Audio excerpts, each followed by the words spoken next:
জীবনে যতই ঝামেলা থাকুক না কেন, চিন্তা করলে বেড়ে যায়, চুপ থাকলে কমে যায়। আর ধৈর্য থাকলে সময় মতো সেটা শেষ হয়ে যায়। তাই যে কোনো পরিস্থিতির সঙ্গে নিজেকে ঠিক রাখতে হবে, ধৈর্য হারালে হবে না। তুমি যদি ধৈর্য রাখতে পারো, সেই ঝামেলা থেকে তুমি কিন্তু অনায়াসে বেরোতে পারবে। সেই জন্য সমস্ত পরিস্থিতিকে মানিয়ে নেওয়ার জন্য সব সময় অপেক্ষা করতে হয় আর ধৈর্য রাখতে হয়, জানো তো।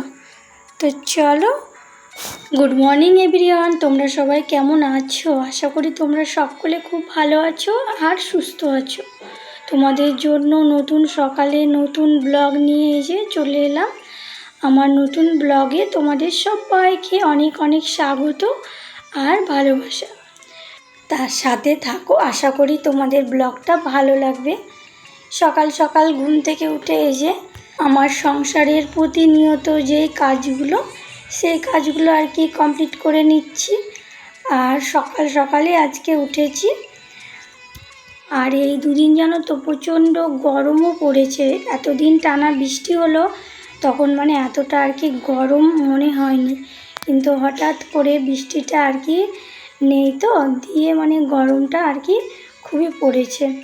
আর এই যে দেখতে পাচ্ছ, বাইরেটা ঝাড় দিয়ে এসে আর আমি ঘরটা ঝাড় দিচ্ছি। আর ঘরে দেখেছো তো কত ধুলো, রাস্তার ধারে ঘর, এই ঝাড় দেবো আর এই ধুলোই ভরে যাবে তো এই যে টিভি দেখতে শুরু করেছে ছেলেকে, যেহেতু দুদিনের ছুটি দিয়েছি। এর আগের দিন একদিন হয়ে গিয়েছে, আর আজকের দিনটা হলে পড়াশোনার থেকে ছুটি কমপ্লিট হয়ে যাবে। তো ও একটু আগে উঠলো, উঠে হাত মুখ ধুয়ে এই যে এবার টিভি নিয়ে বসছে।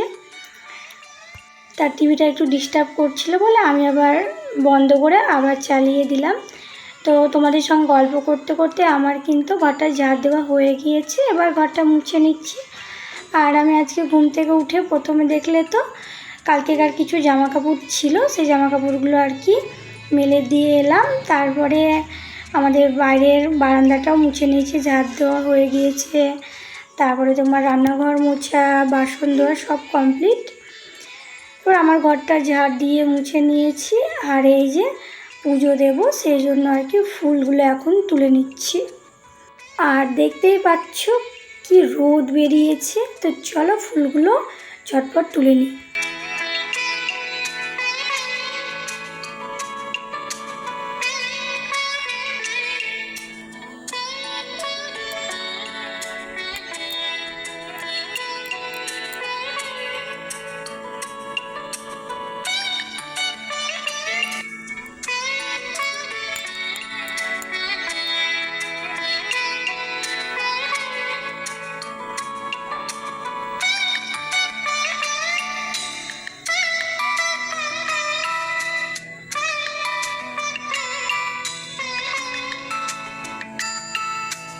ফুলগুলো তুলে রেখে এই যে রান্নার জন্য সবজিগুলো কেটে নিচ্ছি। আর ফুল তুলতে সত্যি বলতে খুবই ভালো লাগে। আর আজকে অনেক দুপাটি ফুলও ফুটেছিল। আর নিজেদের গাছের ফুল হলে তো দেখবে ফুল তুলতে সত্যি করেই খুব ভালো লাগে।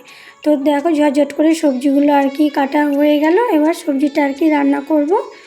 কড়ার মধ্যে তেল আর জিরে তেজপাতা ওগুলো দিয়েছি।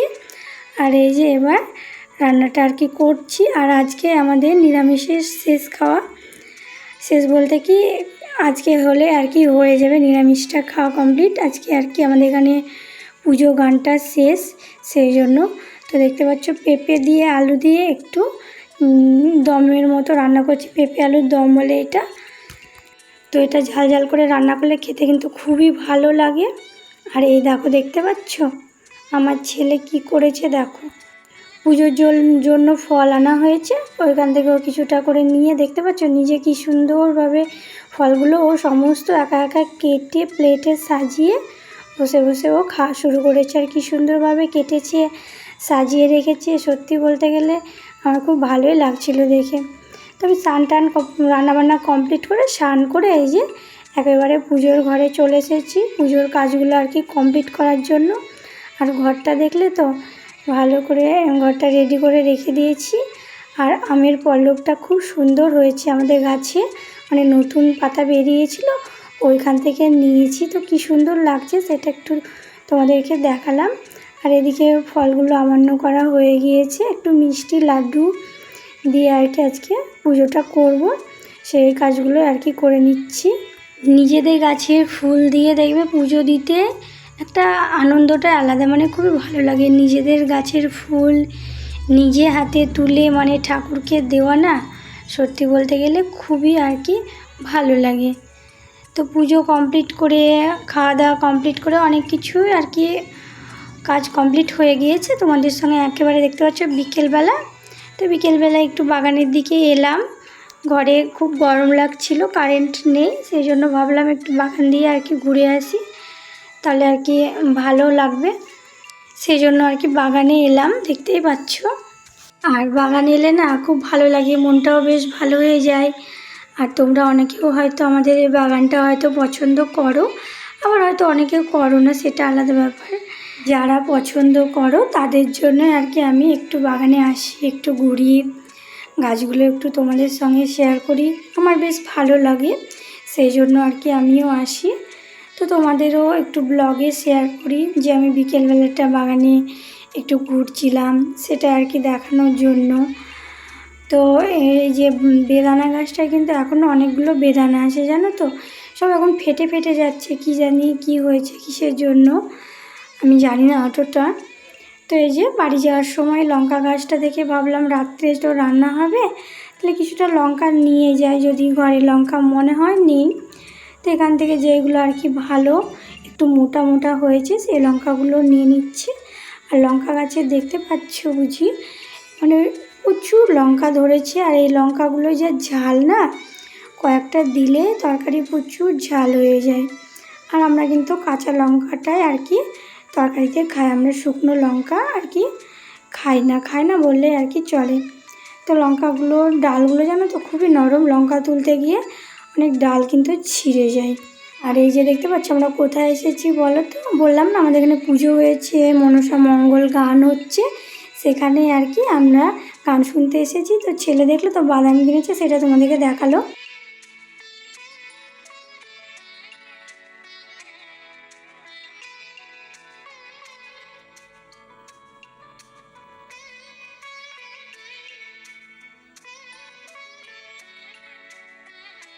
তো কী গান শুনছিলাম তোমাদের সঙ্গে একটু শেয়ার করে দিলাম, দেখতেই পেলে। ভালো লাগে দেখতে, কিন্তু কি বলো তো ছোটো বাচ্চা থাকলে না মানে খুব বিরক্ত করে, ওরা তো আর কি একভাবে অনেকক্ষণ গান শুনতে পারে না, ওরা কিন্তু খুব অত্যাচার করে, বাড়ি আসার জন্যে জ্বালাতন করে। আর কি বলো তো বাড়িতে তো একা রাখতে পারবো না রাত্রিবেলা, আর বাড়িতে কেউ নেই, এবার একা কী বলে রেখে যাব, সেই জন্য কিছুক্ষণ গান শুনে আর কি চলে এসেছি। এসে ঘরটা একটু যাওয়ার সময়, কোথাও যাওয়ার সময় দেখবো ঘরটা ছড়িয়ে ছিটিয়ে থাকে, তো সেইগুলো একটু আর কি গোছগাছ করে নিচ্ছিলাম। তো এসে এই যে ছেলে আর কি এই খেলনাগুলো নিয়ে খেলছিল, আমাকে এত বলি বিছানায় খেলবি না, ও বিছানাতেই নিয়ে আর কি খেলবে, সেই জন্য বিছানাটাও আর কি পরিষ্কার করে নিলাম। আর কি বলো তো দেখবে যদি একটু ঘর অগোছালো হয়ে থাকে তো খুব বিরক্ত লাগে, আর বাচ্চা ছেলে থাকলে অবশ্য একটু অগোছালো করবে, সেই জন্য নয়, ওরা তো আর ধরো শুনবে না।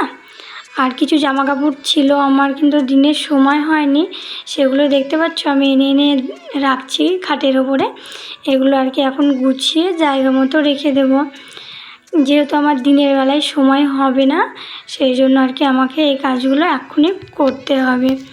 আর ওইদিকে ছেলে গান শুনতে ভালো লাগছিল না ওর, আবার এই দেখো টিভি চালিয়ে দিয়েছে এসে, তো টিভি দেখছে, আর এদিকে আমি আমার কাজগুলো আর কি করে নিচ্ছি। আর আমাদের কিন্তু খাওয়া দাওয়া হয়ে গিয়েছে, আর এখন কিন্তু অনেকটা রাতও হয়ে গিয়েছে। গান শুনতে গেছিলাম, গান শুনে এসেছি, বুঝতেই পারছো তাহলে কতটা রাত আর কি হবে। আর খুব গরমও লাগছে জানো তো, গানের ওখানে যদিও গরম অতটা লাগেনি, কারণ অনেকগুলো ফ্যান দেওয়া ছিল তো, সেই জন্য অতটা আর কি গরমটা বোঝা যায়নি। আর এত জামা কাপড়গুলো তো আজকে আমি ধরো কাচিনি, মানে পুজো দেবো বলে সময় পাইনি, কাচা হয়নি। এই জামা কাপড়গুলো আর কি কালকেকার, তো কালকে জামা কাপড়গুলো আর কি গুছিয়ে রাখা হয়নি জানো তো, সেই জন্য রেখে দিয়েছিলাম, সেই জন্য এখন আর কি সমস্তটা গুছিয়ে রাখছি। তো এর মধ্যে আবার দেখছি ছেলে কিছুটা জামা কাচা না, সেগুলো আর কি ভরে রেখে দিয়েছে, সেগুলো আর কি নিচে ফেলে রাখছে, ওইগুলো আর কি কালকে কেচে দেবো। আর যেগুলো আর কি কাচা সেগুলো আর কি গুছিয়ে একেবারে জায়গা মতো রেখে দেবো। সারাদিন দেখবে এত কাজের পরে না আর মানে শরীরে পারি না, মানে নিজেকে খুব ক্লান্ত মনে হয় থাক করব না। কিন্তু ওই যে থাক করব না বললেও তো হবে না, কাজটা তো করতে হবে, তাই না? না হলে সব অগুছালো হয়ে থেকে যাবে। দেখবে আমরা না পারলেও সেটা করার চেষ্টা করি, যতই শরীর খারাপ হোক না কেন ভাবি কাজটা করব, করে একটু রেস্ট করব। কাজ ফেলে রেখে আমরা কিন্তু বসে থাকতে পারি না। তা চলো বন্ধুরা, আজকের ব্লগটা এইখানে রাখলাম। দেখা হবে একটা নতুন ব্লগে, নতুন সকালে। তোমরা সবাই ভালো থেকো, সুস্থ থেকো। আর আমার ব্লগটা ভালো লাগলে অবশ্যই একটা লাইক করে দিও। টাটা।